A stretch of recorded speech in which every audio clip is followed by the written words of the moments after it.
நான் உலகிற்கு அமைதி கொணர வந்தேன் என எண்ண வேண்டாம்.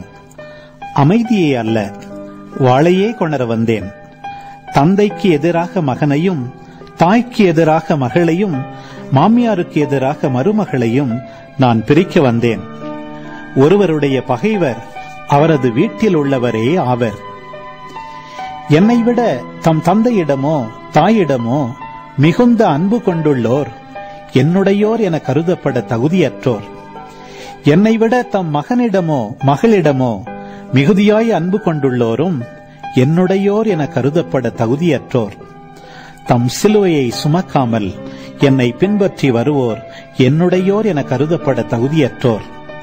தம் உயிரை காக்க விரும்புவோர் அதை இழந்து விடுவர். என் பொருட்டு தம் உயிரை இழப்போரோ அதை காத்துக்கொள்வர். உங்களை ஏற்றுக்கொள்பவர் என்னை ஏற்றுக்கொள்கிறார். என்னை ஏற்றுக்கொள்பவரோ என்னை அனுப்பினவரையே ஏற்றுக்கொள்கிறார்.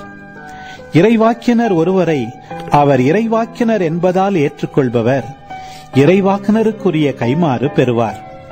நேர்மையாளர் ஒருவரை அவர் நேர்மையாளர் என்பதால் ஏற்றுக்கொள்பவர் நேர்மையாளருக்குரிய கைமாறு பெறுவார்.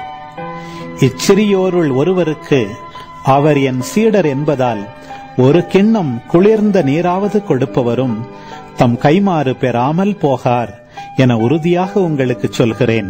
இயேசு தம் 12 சீடருக்கும் அறிவுரை கொடுத்து முடிந்ததும் பக்கத்து ஊர்களில் கற்பிக்கவும் நற்செய்தியை அறிவிக்கவும் அவ்விடம் விட்டு அகன்றார்.